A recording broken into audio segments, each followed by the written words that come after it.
Hello everyone and welcome back to Lucky Loaders 15, where I'll be giving you 4 tips for tomorrow's horse racing action. Now before we get into them, quickly just want to reflect on how our tips performed today.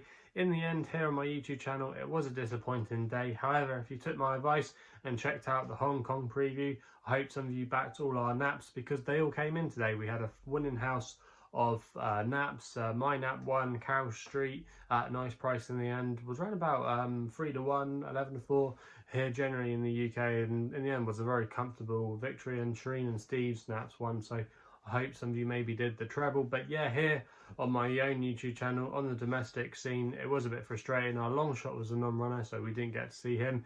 My nap as well was a little bit disappointing. I thought Mystery Angel, I thought it was an easy victory for Snowfall, who just was able to get an easy lead, and Ryan Moore, even though it was a great ride, he was just able to put the filly to sleep, Snowfall, and just was able to control the tempo.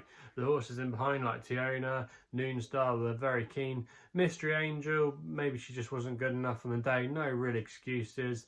And in the end, yeah, just couldn't live with Snowfall in the end. Snowfall, I think, has been a little bit overreacted in the Oaks market. I'll probably be looking elsewhere on the day, to be honest with you, but she did the job well and, yeah, deserved to win the race. It was a great ride by Ryan Moore. The next best, Gilt Edge, was quite well supported throughout the day. Was a little bit weak not long before the race, but generally had been well backed, but in the end was a little bit frustrating, was slow away, and in the end just had too much to do and was making up ground towards the end of the race. I think she'll still be one to keep on side on her next couple of starts. Hopefully the handicapper might drop her a couple of pounds, but yeah, I think she will be winning races this season, and she's definitely one to put in your tracker if you keep a tracker. So yeah, frustrating day today, but that's the way it goes sometimes. But like I said, if you followed me in with the Hong Kong stuff, happy days. Hopefully some of you had a few winners if you did that. But yeah, let's get into tomorrow's race, and then 4 picks, and we're going to be going to York for the second day of the Dante meeting with my first selection. Going to be an extra tip here that runs in the opening race for 140, and I'm going to go with Musicka, which is available at 10 to 1 with bookmakers at the moment.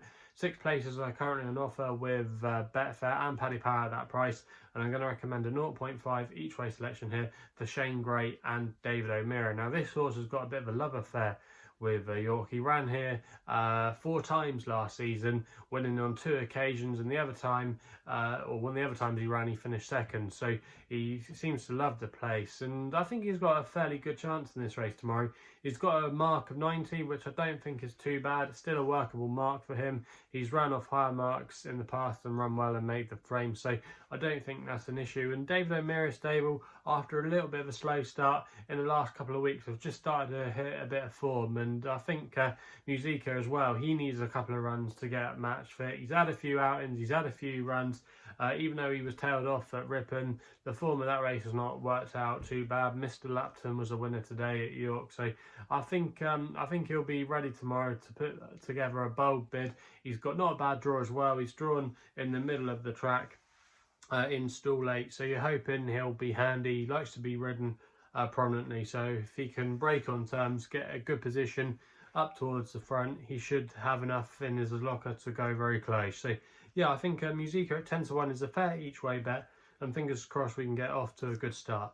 We then go to Salisbury for my next best of the day, my only tip there, which runs in the 225, and I thought Jaramillo could be a good bet here at 5 to 1 for Ray Dawson, claiming free, and he's riding for Roger Varian. Now I thought this horse was a little bit of a big price, but I was really impressed on how he won last time out at Leicester. Now he did a bit wrong that day. If you actually go back and watch the race, he's absolutely travelling lovely, but when Holly Doyle asked for an effort, he started to react a little bit. He was looking around, he wasn't the most straightforward, he had a bit of an awkward head carriage, but I just wondered if maybe that was a little bit of freshness and experience, and I think he might have just learned for that run. But it was quite a cosy victory in the end. He did beat a horse of Sir Michael Stout's who was rated 90 and was given away a penalty, but still nonetheless, I think if he'd been the finished article that day, he would have beaten him really comprehensively, and it was a nice performance in my opinion.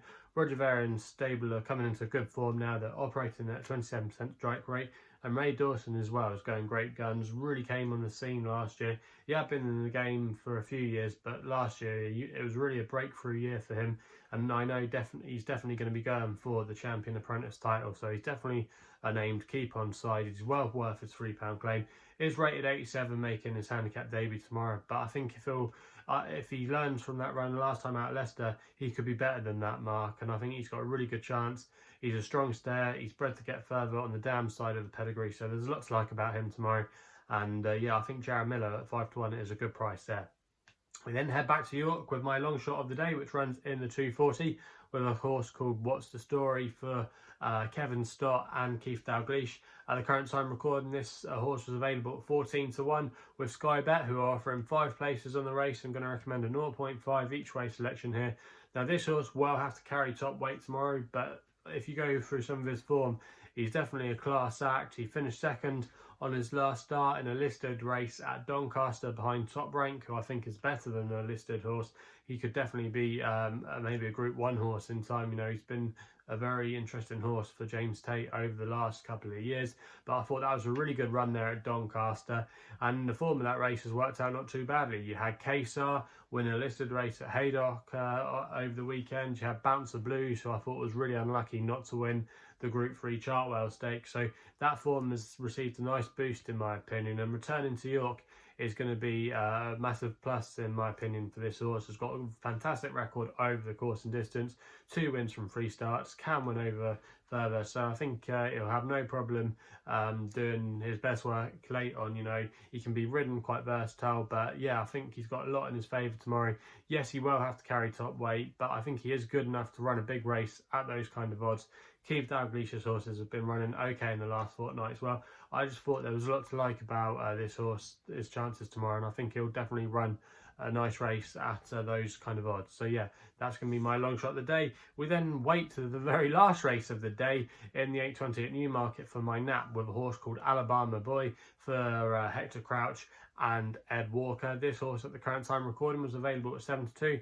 I'm going to recommend a 1-point win bet here. Now, I thought this horse might be a little bit shorter in the betting, but you have to be really impressed by the way he won last time at Haydock. He made his handicap debut that day off a mark of 70, but he absolutely bolted up. It was a very easy win, very impressive, coming from the rear of the field, and really did put them all to the sword. It was a really impressive turn of foot, and the handicapper has raised him £10 for that, but I don't think that would be enough to stop him. I think he could easily be a 90 rated horse in time, you know, and the race could set up quite nicely for him tomorrow. There's a few horses that like to be handy. James Ferguson horse likes to be handy. You'll have Richard Hannon's horse might want to go forward as well. She went forward last time out. Mark Johnson's got running here. There's 1 or 2 others in here that like to be handy. So if they do go hard tomorrow, or if there is a bit of pace in here, it's really going to suit Alabama Boy in my opinion. And if he handles the dip okay, which is always a little bit of a concern at Newmarket, but the way he won last time out, I think he's definitely a well handicapped horse, and he still could have more to come, and he's definitely on an upward curve. Ed Walker's team, I think, are just starting to come into a little bit of life now. Obviously a nice winner today of Starman, but yeah, I think at 7-2, a very fair price there, and I think he will take all the beating personally. So that is going to be my nap of the day. So if you're still enjoying these videos, please remember to hit the thumbs up button, subscribe here to my YouTube channel if you haven't done so already. If you want to follow me on social media, you can do, where my handle is at LuckyLoader15. If you want to find out a little bit more about myself, my website address is www.chrisloaderracing.co.uk. Please gamble responsibly. Hopefully we can have some winners tomorrow, and we'll be seeing you soon.